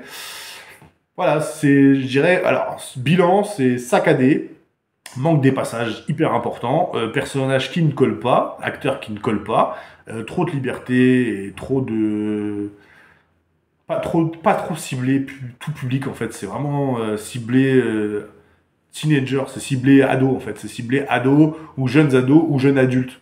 C'est pas ciblé pour les gens qui sont fans de la licence quoi. Il y a un petit manque de respect par rapport à ça. Mais bon, après, pas comme je l'ai dit, je sais pas si à sa place j'aurais fait mieux, on va pas se mentir. J'aurais peut-être fait pire, hein, on va pas se mentir. C'est parce que j'aurais gardé les meilleurs passages que j'ai adorés, je les aurais amplifiés, forcément. Donc voilà, c'est un fan qui parle, donc j'avouerai que bon, dans sa globalité, la série est pas mal. Si tu n'as pas joué aux jeux vidéo, si tu as joué aux jeux vidéo, l'avantage c'est que ça va te rappeler des moments clés du jeu vidéo, mais qui va zapper pas mal de choses importantes aussi. Donc c'est vraiment un équilibre en fait, qui n'a pas été trouvé dans la saison 1 pour moi. Donc j'espère que la saison 2 sera meilleure. On passe à la suite. Deuxième série que j'ai regardée, que j'ai fini depuis un moment, mais je voulais vraiment un beau moment pour en parler. C'est une série qui est sortie sur Disney+, à partir du 14 décembre 2022, qui est terminée. On est d'accord, la première saison est terminée. On suppose qu'il y aura forcément une deuxième saison. En fait, c'est une série qui est basée sur des films que tu as forcément vus ou tu as peut-être entendu parler, qui s'appelle Benjamin Gate. Le premier s'appelait Le Trésor des Templiers et le deuxième s'appelait Le Livre des Secrets. Et il y a un Benjamin Gate avec Monsieur Nicolas Cage qui est toujours prévu, Benjamin Gate 3, qui devrait arriver incessamment sous peu, qu'on attend depuis tellement d'années, on a l'impression que ça n'allait jamais arriver. Et on a eu cette petite annonce de Disney+, quand ils ont lancé leur plateforme de streaming, qu'ils avaient besoin forcément de séries nouvelles qui rafraîchissaient un peu la licence de tous les films Disney qui ont appartient à Disney, à l'univers Disney, et même qui appartiennent à la Fox, parce qu'ils ont racheté la Fox. Bon, après, je vais pas repartir là-dessus, j'en ai déjà parlé plein de fois. Du coup, c'est parti les licences Disney maintenant. Ils ont décidé de relancer une série sur l'univers de National Treasure, ou Trésor perdu, qui s'appelle Le Secret de Moctezuma, voilà, tout simplement. Du coup, en anglais, c'est Edge of History. National Treasury Edge of True History. Donc c'est un genre aventure, donc c'est Benjamin Gate et un assimilé Indiana Jones. Mais là, malheureusement, Nicolas Cage n'apparaît pas dans la série, j'ai trouvé ça vraiment dommage. Mais par contre, ils ont pris un personnage secondaire qui était hyper important, qui est le pote de Nicolas Cage dans les films Benjamin Gate, qui apparaît bien sûr dans la série pour faire le lien entre les films et la série. D'ailleurs, qui amorce plus ou moins le fameux troisième film. Voilà, c'est pour ça que ça devient important. Mais on va y revenir. Donc du coup, tout simplement, c'est la création, c'est Cornac de Marianne, et c'est Wimberly. Et les productions, c'est Jerry Bruckheimer, forcément, et ABC Signature. Du coup, les acteurs principaux sont Lisette Olivera, qui joue l'héroïne de Trésor National, enfin Edge of History, qui s'appelle, normalement, je ne dis pas d'ici, elle s'appelle Jess. Du coup, vous avez Zuri Reed, Antonio Cipriano, Jordan Rodriguez, Jack Austin Walker, Lyndon Smith et l'actrice bankable qu'ils ont choisi pour promouvoir la série, c'est Madame Katrina Zeta-Jones, que tu connais dans le Masque de Zorro, la légende de Zorro, et un film qui s'appelle Hot Voltage qu'elle a fait avec Sean Connery, qui joue le rôle de Billy, voilà, tout simplement. Donc alors, Trésor perdu, donc c'est une... Trésor perdu de Le Secret de Moctezuma est une série de 10 épisodes qui est sortie depuis le 14 décembre 2022. Donc c'est un épisode par semaine. Et du coup, est une série télévisée américaine créée par Cormac et Marianne Wimberly, diffusée depuis le 14 décembre 2022 sur le service Disney+. Et ils incluent, c'est en fait une série dérivée de la franchise des cinématographiques de Benjamin Gate. Elle se déroule dans la continuité des films, incluant des apparitions de certains personnages de ces derniers. Ouais, il y en a un, arrêtez d'abuser les gars, il y a un mec qui apparaît pendant un épisode, voire deux, vite fait, sur 10 épisodes, ça fait pas lourd. Hein. Bref, Jess Valenzuela est une jeune femme ayant la statue de Dax, ça veut dire la personne n'a pas ses papiers, américain, donc parce que c'est une Mexicaine qui, en gros, qui a débarqué plutôt illégalement aux États-Unis, en gros, qui aimerait être naturalisée américaine afin de réaliser son rêve et travailler pour le FBI. Elle a une passion pour les puzzles, hein, voilà, en gros. En attendant, elle travaille pour un garde-meuble où son patron lui confie comme mission de trouver le propriétaire d'un box dont le loyer est impayé depuis plusieurs mois. Quand elle découvre ce dernier, Peter Sadowski, un ancien agent du FBI, il se met sur la piste d'un trésor perdu qui aurait un lien avec son père décédé. Quant à elle est encore bébé. Aventurière dans l'âme, Jess se lance dans cette quête avec l'aide de ses amis. Néanmoins, elle croise sur son chemin Billy, aka Katrina Zeta-Jones, Billy Pierce, une antiquaire sans scrupules qui est également à la recherche du même trésor. Attention, c'est hyper passionnant. Du coup, alors déjà, on va parler de Benjamin Gate, qui est pour moi un des meilleurs films de Nicolas Cage. Genre, il y en a eu plein, hein, 60 secondes chrono. J'aime bien les Ghost Rider, même s'ils sont pas terribles. J'ai bien aimé. Il a fait aussi... merde. Un film super génial qui est un film d'action qui s'appelle Les ailes d'acier ou un truc comme ça, je crois que c'est ça, Les ailes d'acier, qui est génial. Enfin bref, il en a fait plein. Il a fait 8 mm, il en a fait plein. Il a fait tellement de films, Nicolas Cage. C'est un très grand acteur, je l'aime beaucoup. Je trouve qu'il est excellent, il est génial. Et du coup, dans le rôle de Benjamin Gate, il est génial. C'est une sorte de Indiana Jones, mais moderne. Parce qu'il n'est pas comme Indiana Jones, c'est pas un pilleur de trésors. Lui, c'est vraiment avec son esprit qui résout les énigmes. Et je trouvais ça intéressant parce que c'était basé sur le premier film était basé sur les droits de l'homme en fait. En gros, il y avait un trésor par les Illuminati caché dans la carte, c'était vraiment bien foutu. Et en fait, ça t'emmenait dans des endroits mythologiques de l'histoire des États-Unis. Hein. Je trouvais ça vraiment intéressant. C'est pour ça que ça s'appelait Trésor National. Hein. C'est vraiment les trésors nationaux, les droits de l'homme. Après, ça allait sur le bureau du président dans le 2 avec le livre secret. C'était le livre du président. C'est vraiment important d'aller à Washington. Il a été à Buckingham avec le château. Enfin bref, c'était à chaque fois des endroits cultes en fait, des vraiment endroits mythiques qui ont un gros impact sur l'histoire. Et j'ai trouvé ça vraiment bien fait, parce que le premier était sur le trésor des Templiers, et le deuxième, il me semble que c'était sur l'Eldorado, en gros. Et le fameux trésor d'Eldorado qui est caché quelque part aux États-Unis, soi-disant. Enfin bref, c'était assez drôle. Le 2 était moins bon que le premier. Le premier était vraiment une référence pour moi, était vraiment génial. Le 2, bof, sans plus. Mais bon, il y avait des bons petits passages quand même qui étaient vraiment sympas. Donc c'était un très bon film où j'avais vraiment hâte de découvrir le 3. Et quand j'ai appris que la série sur l'univers de National Treasure, enfin Trésor perdu, excusez-moi, je vais pas y arriver, hein. Pour moi c'est National Trésor, hein. Treasure, et du coup j'avais hâte de la découvrir, j'avais vraiment hâte parce que j'avais des grosses attentes par rapport à ça. Qui enfin nous laissait plus ou moins entrevoir l'espoir d'avoir une suite au film. Ce serait déjà le minimum, parce que ça fait quand même presque 10 ans que le 2 est sorti, hein, si c'est pas plus. Voilà, ça fait lourd, hein, ça fait long, là, long comme attente. Et du coup, bah, en fait, il a pas eu de 3 parce que le 2 n'a pas fonctionné. Et du coup, ils ont voulu attendre. Et j'ai peur qu'ils ont trop attendu. Et du coup, le fait d'avoir vu une nouvelle série qui était inspirée de cet univers, avec un nouveau personnage, avec un nouveau trésor à découvrir, j'ai trouvé ça vraiment sympa. L'actrice qu'ils ont choisie, la fameuse Lisette Oliveira qui joue le rôle de Jess, est très très bien. Et dans le même esprit que Benjamin Maguette, avec l'esprit... les puzzles, les énigmes, enfin bref, c'est vachement sympa. Et même les personnages, ses amis, même si c'est des personnages secondaires, sont vraiment intéressants. C'est des mondes de potes, hein, tout simplement, qui vont continuer dans les aventures à trouver des pistes. Et au final, chaque épisode, ça se finit en cliffhanger, ça s'arrête sur un cliffhanger, c'est-à-dire ça va s'arrêter sur un moment qui va t'apporter pour la suite, et en fait qui te laisse sur ta fin. Donc ça te permet de dire « Ah mince, bah, qu'est-ce qui va se passer ?» Et en fait, non, tu vas savoir ça le prochain. Il y a déjà eu pas mal de séries sur les aventures, comme il y a eu Sidney Fox, il y a eu le jeune Indiana Jones, il y en a eu tellement.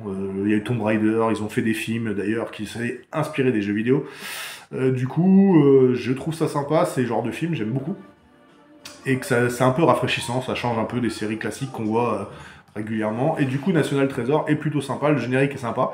La thématique qu'on retrouve dans Benjamin Gates a été fidélisée et modernisée, donc c'est plutôt respectueux. Et qu'on a enfin une pseudo-espoir de cette fameuse piste de National Treasure 3 qui va arriver, ce serait génialissime, j'ai hâte. Et la série en elle-même, Catherine Zeta-Jones, le trésor qu'il trouve est vraiment pas mal du tout, ça te rapporte sur le trésor des Aztèques, c'est vraiment intéressant, ça t'apprend quelques trucs. J'ai trouvé ça très très bon, très bonne série, voilà, avec de l'humour, enfin bref, comme la lignée des Benjamin Gates, hein, si tu les as pas vus, je te les conseille, ils sont tous disponibles sur Disney+, parce que ça appartient à Disney, maintenant, et du coup, je te les conseille fortement d'aller voir National Treasure, qui est très très prometteur. On va savoir peut-être qu'une saison 2 sera fort probable, va apparaître bientôt, je pense, dans un an ou deux, hein, on va aller savoir. Et voilà, si j'avais une note à lui mettre, je lui mettrais un 8 ou un 9, voilà. Je trouve que malheureusement, ce qui est dommage, c'est qu'ils n'ont pas assez exploité le filon Benjamin Gates, on aurait dû voir Nicolas Cage, quoi. Il aurait dû faire une apparition. Mais bon, après, c'est pas n'importe qui, on ne va pas faire venir Nicolas Cage dans une série, hein. Il faut cracher, tout simplement, ils n'avaient pas l'oseille, je pense. Et du coup, bon bah voilà, j'espère que cette petite critique va te plaire, et du coup, on pourra passer au film. Donc, le premier film que nous allons te faire découvrir cette semaine, c'est le film Die Hard. Alors, ce n'est pas Die Hard de Bruce Willis, mais Die Hard. C'est pas la même chose, tu vas comprendre. Donc, du coup, c'est sorti sur Amazon Prime Video le 24 février 2023. Alors, c'est un film basé sur une série. En gros, c'est une série qui est sortie sur une chaîne qu'on n'a pas en France. Et ils ont fait un concentré de tous les épisodes pour en faire un seul et même film. Voilà, en gros. Pour la petite explication. Donc du coup, c'est un film, il dure pas très longtemps, il dure 1h18, donc je pense que les épisodes doivent être très courts. Pour faire un film d'1h18, c'est sûr que c'est très court. Du coup, c'est action, comédie, thriller, et c'est réalisé par Eric Appel, et c'est par Tripper Clancy. Voilà, en gros, je sais pas qui c'est, hein, je vais pas te mentir. Les acteurs principaux, ça je les connais par contre, je les adore, et je peux t'en parler. C'est Kevin Hart, voilà, que tu connais Kevin Hart, qui est le petit pote de Dwayne Johnson, qui se fait sans arrêt victimer, qui est avec un énorme talent, il est génialissime, je trouve ça vraiment dommage qu'il en fait, se réduire en acolyte de Dwayne Johnson, alors que c'est pas du tout le cas. Et c'est pour ça que la série est pas mal, je vais t'en parler après, enfin le film est pas mal, parce que justement c'est pour ça que j'en parle. Donc il est rendu vraiment en rang d'acolyte, en Renoir, drôle, comique, voilà, un peu, voilà, ça a fait un penser un Eddie Murphy, mais moins avec la puissance d'Eddie Murphy en gros. Voilà. Ou un Martin Lawrence, moins en puissance quoi. Voilà, il est vraiment rendu au rang d'acolyte quoi. Alors que c'est un talent, un acteur qui a beaucoup de talent, c'est un humoriste, il est énormissime. Moi personnellement, je l'adore, c'est Kevin Hart. J'ai vu pas mal de ses shows, ses one man shows, il m'en faut toujours autant délirer. J'ai vu pas mal de films avec lui. D'ailleurs, il a fait un film avec Mark Wahlberg, on en a parlé pendant les blockbusters de l'été. Du coup, il y a aussi Nathalie Emmanuel, que je ne connais pas, et il y a un autre acteur que tu connais, qui est John Travolta et Jean Reno. Donc ça va, c'est des acteurs plutôt cotés, hein, tu les connais bien. Que ce soit Jean Reno ou John Travolta, ils ont fait tellement de films que voilà, il y a une liste, je peux t'en sortir, hein, des masses. Du coup, donc Die Hard est une version fictive de Kevin Hart, tente de décrocher le rôle de sa vie au sein d'un film d'action dans le rôle principal, je précise. Il fait la connaissance d'un acteur spécialisé du genre. Cette rencontre va permettre à Hart de participer aux scènes d'action les plus extravagantes des nouvelles productions. Donc voilà, ça c'est le synopsis classique. Hein. Il est très court, hein. Et pourtant j'ai trouvé ça sur Allociné, hein. Bravo les gars. Hein. Allociné quoi. Bon, je vais pas les critiquer, hein, ils font des très bons trucs, mais bon, Allociné, des fois ils se foulent pas, hein, on va pas se mentir. Donc en gros, l'histoire elle est simple, c'est Kevin Hart qui en a marre d'être pris pour un acolyte et le comique de base. En fait, lui, son rêve, c'est de devenir un acteur de film d'action, un vrai en rôle principal. Il veut devenir le number one, le chef, le James Bond, le mec au-dessus de la... Et d'ailleurs, il y a pas mal de références à Matt Damon. Il veut devenir le nouveau Matt Damon, mais black. Parce que au début, quand tu prends Matt Damon au début de sa carrière, il a fait pas mal de films genre Beau Gosse, le talentueux Monsieur Ripley, enfin bref, de poète et tout ça. Et à partir du moment où il a décidé d'en avoir marre de ce genre de rôle, il a décidé de faire, bien sûr, Jason Bourne. Et du coup, en fait, Kevin Hart veut devenir Matt Damon. En fait, il veut devenir Jason Bourne. Voilà, en gros, il veut devenir l'acteur de film d'action. Voilà, l'histoire, elle est là. Et du coup, il décide de décrocher un rôle d'un grand réalisateur qui est interprété par Jean Reno. Genre, c'est Jerry Bruckheimer des films d'action, en gros. C'est The Big Boss. Et du coup, il lui propose un rôle principal. Et il part en formation... de acteur de films d'action, voilà, en gros, et pour devenir la gigastar des films d'action, qui donne des patates, qui tire au flingue, et du coup, il arrive que des mégalères, hein, forcément, c'est hyper drôle, c'est du Kevin Hart, hein, on va pas se mentir, c'est genre un mec qui fait des scènes d'action, mais façon comique, quoi, c'est un peu un Jackie Chan. Mais sans le côté kung fu, donc c'est assez drôle. Et j'ai vraiment adoré ce petit film, même s'il est très court. Hein. Je vais pas tout te raconter, mais bon, en gros, voilà, c'est juste Kevin Hart qui devient un big star de film d'action et qui fait le con tout simplement. Et c'est drôle, c'est sympa, ça se regarde. Et je sais qu'il y a une deuxième saison qui s'appelle Kevin Hart 2, enfin Die Hart 2, et dedans il y a John Cena qui va apparaître. Donc je pense que Amazon Prime Video va en faire un film, parce que ça doit être en cours de développement en ce moment, donc ils vont attendre que la série se termine, je pense, pour faire un film 2, avec tous les épisodes, et en faire un seul, pour faire, ça aurait été plus simple. Et franchement, très très bon film. D'ailleurs, c'était bizarre de revoir Jean Reno, ça faisait des années que je l'avais pas vu dans un film, c'était assez drôle. Et puis John Travolta qui se joue en coach de film d'action, parce qu'on n'en a pas parlé. John Travolta, en fait, c'est le coach des stars de films d'action, voilà, en gros. Voilà, tout simplement. Et du coup, il essaie de coacher, malgré tout, Kevin Hart pour devenir The Big Star. Et Nathalie Emmanuel est genre une jeune actrice qui veut devenir aussi une star de film d'action. Et du coup, elle suit la formation en même temps que Kevin Hart, coaché par John Travolta, qui est pas n'importe qui quand même. Donc voilà, qui a fait déjà Broken Arrow, qui est aussi un film d'action génialissime. Il en a fait plein. Du coup, voilà, c'est pas mal. C'est un très très bon film, très très drôle. Beaucoup d'humour, beaucoup de sketch, hein, on va dire, c'est vraiment des sketchs. Et j'adore. Franchement, si j'avais une note à lui mettre, je mettrais un 8 ou un 9, parce que là, sans scrupule, c'est de la pure comédie comme on aime. On passe au dernier film. Donc, le dernier film, et ne pas des moindres, donc du coup, notre émission s'appelait bien Semi Scary. Donc on a commencé avec Demon Slayer, avec des démons et des pourfendeurs de démons. On a poursuivi dans cette logique avec Attack of Titan, avec des titans qui ravagent tout sur la planète. On a eu une petite période sympathique pour se remettre dans l'ambiance, avec des petites séries d'animation, d'aventure, National Treasure, et un film comique, hein, forcément, avec notre ami Kevin Hart, qui est d'ailleurs un super sportif, hein, d'ailleurs de haut, il faut savoir que c'est un grand sportif de CrossFit. Je l'ai déjà vu ses entraînements, il est hyper génial, vraiment impressionnant. Et du coup, on va terminer en beauté avec la sortie de Scream 6 qui est sortie ce mercredi au cinéma, en tous les salles de cinéma. Si tu ne l'as pas encore vu, je vais pouvoir te faire la critique. Je vais essayer de spoil le moins possible. Et d'ailleurs, on a déjà fait plusieurs émissions au sujet des films d'horreur. Je les mettrai dans la description. Là ou là, je sais pas. Qui s'appelle Slasher Movie. C'était une première partie. Et en deuxième partie, c'était quel est ton film d'horreur préféré? Et dedans, on avait greffé la critique de Scream 5 qui était sortie en 2022. Et c'est à la sortie de Scream 5, 3 semaines après, hein, c'est même pas 3 semaines, c'est même pas ça, c'est 3 semaines ou 2 semaines après, qu'on apprenait qu'un 6e film était déjà en cours de production, qu'il allait sortir l'année prochaine, qui a été assez rapide. C'est la première fois que je vois un film d'horreur sorti aussi vite. Donc on va parler bien sûr de Scream. Donc tu connais Scream, hein, qui est une licence de film d'horreur qui avait relancé la mode des slasher movies, hein, parce que c'était un peu un genre qui s'était perdu. Et du coup, Scream, c'était autant une parodie que une refonte de tout ce qui est slasher movie. Donc ce qu'on appelle slasher movie, je ne vais pas rentrer dans la description, mais bon, tu le connais, hein, tu iras voir dans les autres vidéos. Slasher movie, c'est un tueur, en général masqué, en général bien sûr, ou pas masqué, hein, ou démoniaque, ou qui sort des démons, mais qui tue avec un couteau. Il y en a plein, Chucky, Michael Myers, Jason, Freddy Krueger. Voilà, en gros c'est ça, c'est un mec, c'est un psychopathe qui tue avec une arme, un couteau quoi, tout simplement.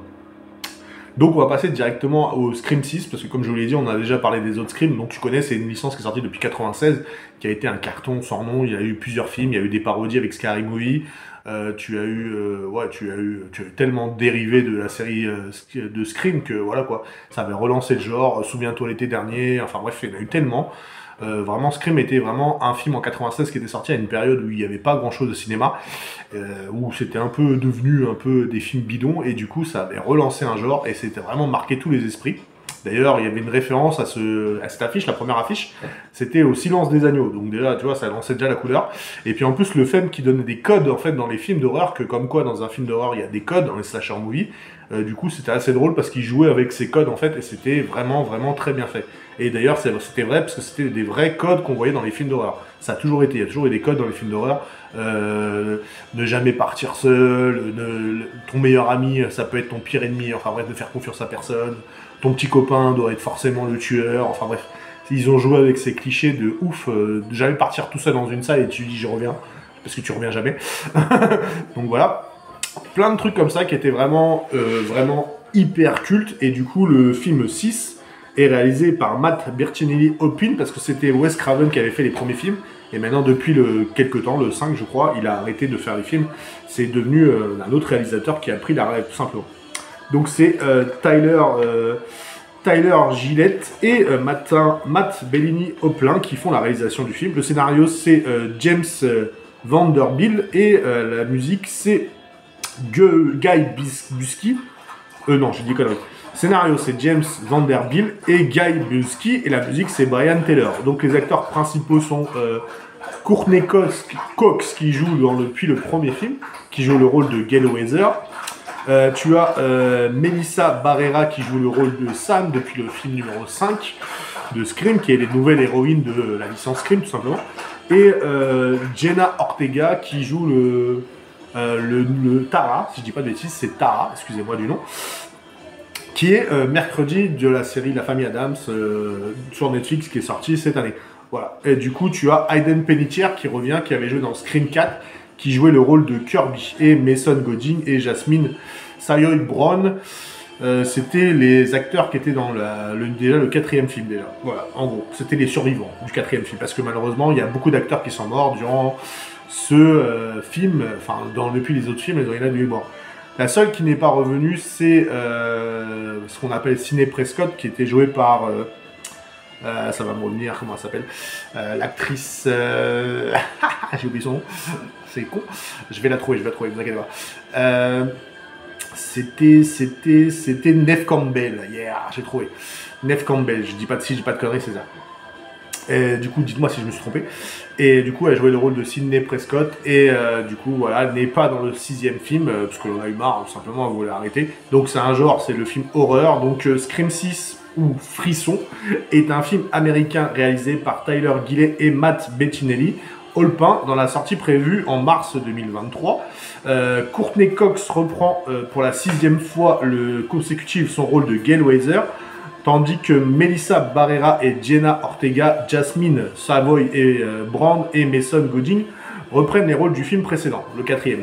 Et Aidan Panettiere, son personnage introduit dans Scream 4, le reste du casting est composé de Josh Segarra, Liana Liberato et Jack Champion, Dermot Mulroney, Davy Nekodola, Henry Cerny, Samara Weaving et Tony Revolori, comme les 5 opus précédents. Roger L. Jackson incarnera à nouveau la voix de Ghostface. En fait, c'est la mec qui double la voix de Ghostface depuis le premier film. Pour la première fois de la saga, Neve Campbell, voilà, je l'avais dit, ne reprendra pas son rôle de Sidney Prescott à cause de son conflit salarial. D'un conflit salarial, ah bah, comme ça, c'est réglé. Ce 6e volet est annoncé en moins de 3 semaines après la sortie de Scream en 2022, qui était le Scream 5, en salle en raison de bons résultats de ces derniers box-office. Dans ce 6e opus, les survivants des meurtres de Ghostface quittent Woodsboro pour commencer un nouveau chapitre de leur vie à New York. Donc, avant même la sortie de Scream 4, où Kevin Williamson, scénariste des 2 premiers opus, affirme que des ébauches de scénarios sont déjà prêts pour d'éventuels Scream 5 et Scream 6. Cependant, Kevin Williamson préférait attendre de voir les résultats au box-office du 4e film avant de signer pour 2 autres films supplémentaires. En juillet 2014, Kevin Williamson révèle que Scream 4 était destiné à lancer une toute nouvelle trilogie, mais l'échec commercial du film annule ce projet. Dès le février 2022, à la suite du succès du précédent volet, sorti un mois plus tôt, la production annonce la mise en chantier d'une suite avec la même équipe technique et la même audition. Les réalisateurs Matt Bettinelli, Holpin et Tyler Gillette disent que ce film sera le plus long de la saga. Voilà, tout simplement. Il n'y a rien d'autre, hein, en fait. Que si, normalement, j'avais une autre page. Non, j'ai pas d'autre page. Bah non. Ok. Donc, ce sera le plus long de la saga. Ok. Donc, qu'est-ce qu'on peut dire des Scream? Donc, forcément, Scream est comme j'ai dit, a bercé à un moment où il n'y avait plus de films slasher movie, qui a été vraiment relancer ce genre qui était perdu depuis des années. Du coup, maintenant, c'est devenu quelque chose de culte. Il y en a tellement des films d'horreur. Bon, il y a eu le retour d'Halloween, il y a le retour de Jason qui va arriver. Tu as la série sur It qui va s'appeler Bienvenue à la ville de It, je crois, Westbury ou un truc comme ça. Tu vas avoir la série Chucky qui est depuis quelques temps, je crois qu'il y a une saison 2 qui a commencé. Il y a eu tellement de films de slasher maintenant qui est devenu culte, voilà, Evil Dead qui revient au cinéma, voilà quoi, il y a eu des séries, enfin bref, c'est vraiment un style qui est revenu à la mode. Souviens-toi l'été dernier, enfin bref, c'est vraiment génial, j'adore ces films-là. J'adore les références aux films d'horreur, le jeu jouer avec les codes. Et si on pouvait passer à la critique de Scream 5, bon je l'avais dit, c'était déjà un très bon film, j'avais trouvé que c'était une très bonne suite, ça faisait très longtemps qu'on n'avait pas eu un bon Scream. Le 4 était nul, le 3 était pas terrible, le 2 était un peu mieux, le premier était culte. Voilà, en fait, les Scream, malheureusement, ils sont pas tous bons, hein. Je t'avouerai qu'il faut sélectionner. Moi, je te dis, mon premier est mon préféré, le 2 est pas mal. Le 5, j'aime beaucoup, il serait parmi mes 3 premiers, mon top 3, mais je mettrais le 6 à la 3e place et le 5 à la 4e place, en gros. Voilà, et après on ferait 3 et 4, voilà, on ferait ça. Donc ça ferait genre Scream 1 en numéro 1, Scream 2 en numéro 2. En 3, je mettrais Scream 6, du coup. En 4, je mettrais le Scream 5. Et après, je mettrais en 5, je mettrais Scream 3 et 4. Voilà, on arrive. Voilà, c'est très bon. Donc du coup, alors Scream 6 c'est sorti, moi je l'ai vu en avant-première au cinéma. J'avais hâte de le découvrir, du coup, ce fameux film, parce que j'avais adoré le film numéro 5. D'ailleurs, mercredi, Jenna Ortega qui a eu, grâce à la série, maintenant un potentiel de bankable de ouf, maintenant grâce à la série qui est montée en patate, en puissance. Dès la première bande-annonce, j'avais kiffé parce que voilà, ça se passait dans la ville de New York, ça avait changé. C'était la première fois qu'on voyait une autre ville, parce que c'est vrai que jusqu'à présent, ça se passait à Woodsboro, dans les alentours. Je crois qu'il n'y a que dans le 3, ça se passe dans les studios de cinéma, à Hollywood, qui était pas mal du tout. Du coup, voilà, c'était bien que ça change un peu de décor, parce que Woodsboro, on l'avait déjà vu durant le 4, le 5, le 1, le 2, voilà, fallait changer un peu. Il me semblait que c'était temps de changer. Du coup, je crois que 2, ça se passe pas à Woodsboro. Je crois que ça se passe à la fac de Woodsboro, peut-être. C'est possible. Du coup, là, ça se passe dans la grande ville de New York. Voilà, c'est complètement... les règles ont changé, ça a été annoncé dès le début. Dès le début, ça t'annonce du sale, en fait. C'est dès le début, ça te dit que ce que tu connais des films d'horreur, ça va changer, parce que maintenant, c'est devenu une franchise, Ghostface. Et du coup, ils ont sorti tout un héritage autour de Ghostface qui est vraiment un cérémonial, qui est vraiment génialissime. Je vais essayer de spoiler le moins possible, hein, parce que tout ce que je vais te parler, peut-être ça va pas te parler. Mais en fait, ils sont basés sur tous les films. C'est vraiment, le 6 fait le lien entre tous les films, qui est vraiment très très bon. Ils connectent tous les films entre eux pour faire vraiment une franchise Scream. Parce qu'à partir de 6e film, maintenant, c'est devenu une franchise et non pas une saga. C'est vraiment maintenant devenu une référence. Hein. D'ailleurs, c'est devenu parmi les tops des films d'horreur, maintenant Scream. Avec Halloween et Jason, et plein d'autres, hein. Forcément, c'est devenu des références de ouf. Et du coup, de retrouver, bien sûr, là, c'est vachement mis en avant, c'est Jenna Ortega et sa frangine Melissa Barrera qui joue Sam et Tara, c'est vraiment elles les héroïnes, comme quoi tu prends qu'après le 5, ils essayent de continuer leur petite vie dans la ville de New York pour poursuivre les études de Tara. Mais déjà dans le 5, t'apprenais que Tara, enfin la sœur de Tara, Sam, était la fille illégitime du premier tueur qui s'était Billy en fait.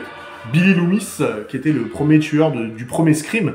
Et en gros, c'était sa fille illégitime. Et en fait, elle voyait son père, qui était mort depuis des années, à travers la vitre, justement, en gros, ils la font passer pour une folle, quoi. En gros, elle dit, son père, il arrête pas de lui dire qu'elle est comme lui, que c'est une tueuse, et que, voilà, quoi. Il faut laisser le monstre sortir, quoi.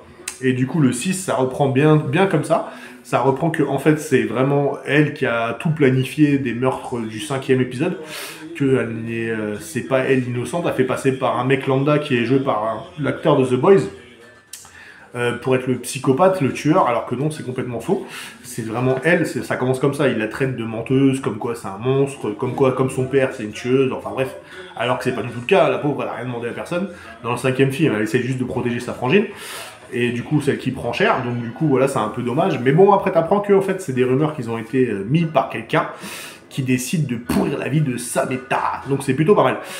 Les scènes de meurtre sont vraiment ouf, comme d'habitude, hein, sont vraiment sanguinolentes, c'est vraiment du gore à souhait. Là, ils ont vraiment changé les codes, hein, c'est vraiment pas du tout la même chose, c'est pas du tout le même Scream. Jusqu'à présent, tu avais 2 tueurs, et là, tu n'en as pas 2 tueurs, tu en as plusieurs. Je ne dirai pas combien, je ne dirai pas comment, et je ne dirai pas qui. À toi de découvrir. Et moi, j'avoue, pendant tout le film, je me suis amusé, parce que j'avoue, dans les autres Screams, j'arrivais facilement à trouver les meurtriers. Au bout de quelques minutes, tu sais à peu près qui c'est les meurtriers. Tu t'en doutes, c'était déjà assez drôle dans la fiche numéro 5. Il te disait, sur cette affiche, il y a le meurtrier. C'était assez drôle. Et du coup, ça te donnait déjà une idée de l'esprit du film, déjà. Et dans le 5, j'avais trouvé, sans problème. Et là, le 6, non, j'ai pas trouvé une seule fois. J'ai pas arrêté de chercher. Le 6, j'étais là, mais qui c'est? Pourquoi il fait ça? Pourquoi ci? Pourquoi ça? Et puis en plus, comme je te dis, il y avait vraiment un héritage et une cérémoniale autour des anciens Ghostface, des anciens porteurs du masque, parce que jusqu'à présent, le lien, c'était Sidney Prescott et Gail Weathers qui faisaient le lien entre les films, et là, non, c'est pas du tout le cas, ce n'est plus eux. Maintenant, tu sais que maintenant, elles font partie du passé, ce n'est plus elles, c'est maintenant Ghostface, le lien, et ça, c'est énorme, le twist a été fait, c'est génial, ce n'est plus les héroïnes, mais c'est Ghostface qui fait le lien des films, et ça, c'est ouf, là. C'est vraiment impressionnant, parce qu'à chaque fois, il y avait une histoire. Dans le premier, c'était son petit copain. Dans le 2, c'était sa mère, du petit copain qui est mort. Dans le 3, c'était son frère illégitime. Il y avait un lien avec Sidney Prescott. Et là, comme Sidney Prescott n'est pas là, bah forcément, ils ont trouvé une douille, quoi. Il fallait trouver une alternative.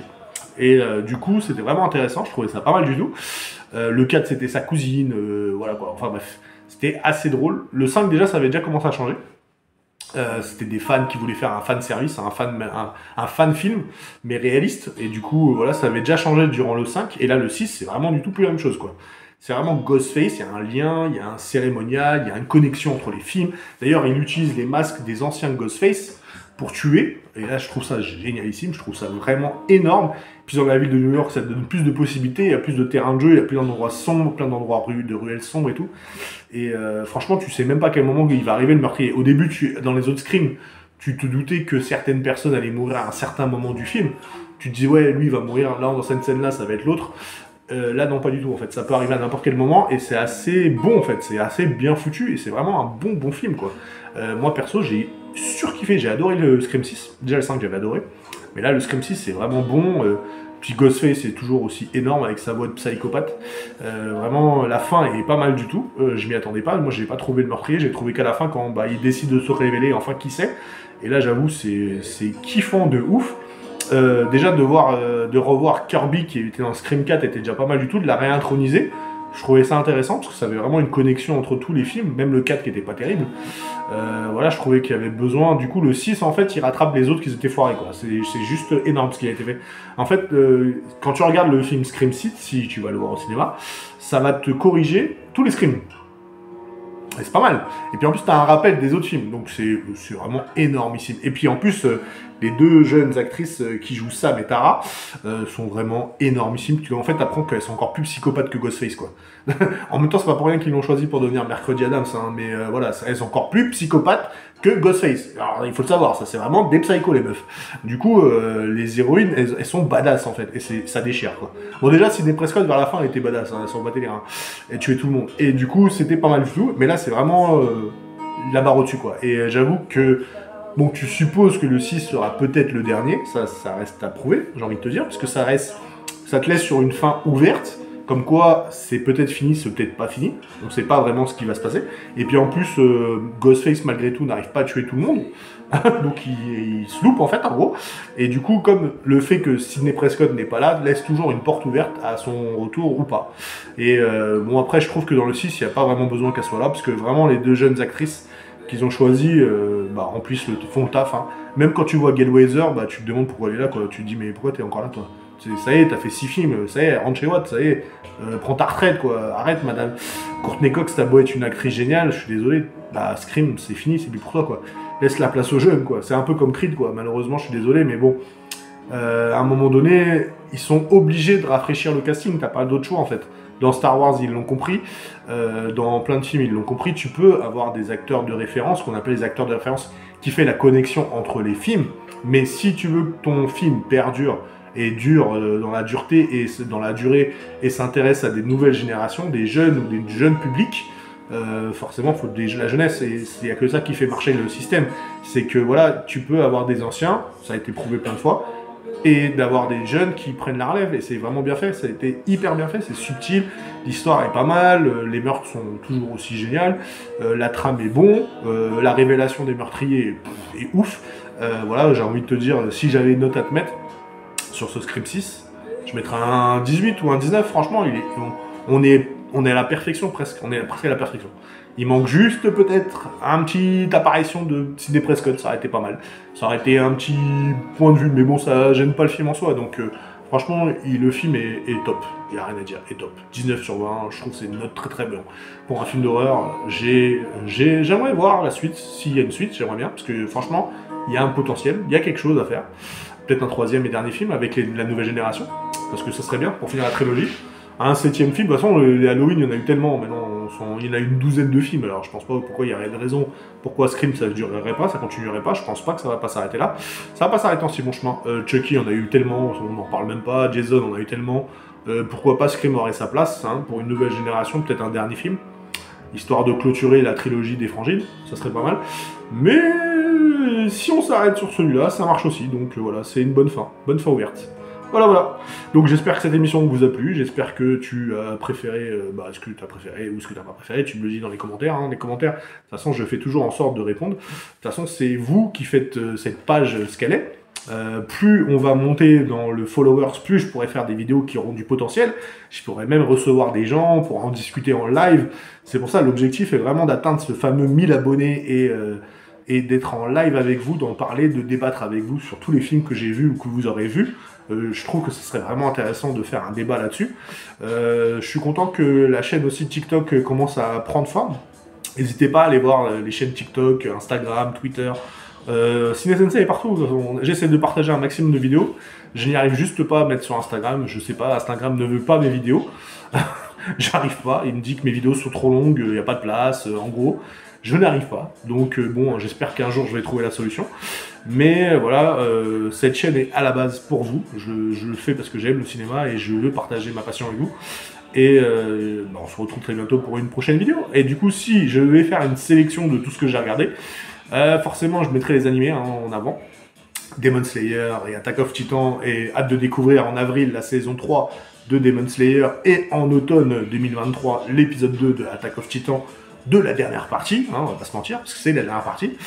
Bien sûr, je mettrais Scream, hein, forcément. Scream est juste énorme. Dans les séries, je mettrais bien sûr National Treasure, que j'ai trouvé très très bon, dans une bonne lancée. C'est un bon rafraîchissement.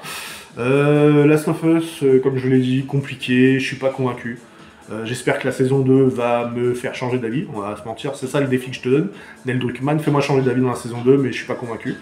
Die Hard, très drôle, très bon divertissement, assez drôle, allez le voir. Amazon Prime Video, il est gratuit, il est sympa, pour ceux qui ont Amazon forcément. Et du coup, j'ai hâte de découvrir ce deuxième film. Et le best de cette semaine, le must, c'est Scream 6, les gars. Allez voir Scream 6. Pour les amateurs de films d'horreur, les amateurs de slasher, ce film, il est fait pour vous. Voilà. Donc, gardez le fan spirit en vous et on se retrouve très bientôt pour une prochaine vidéo. Ciao!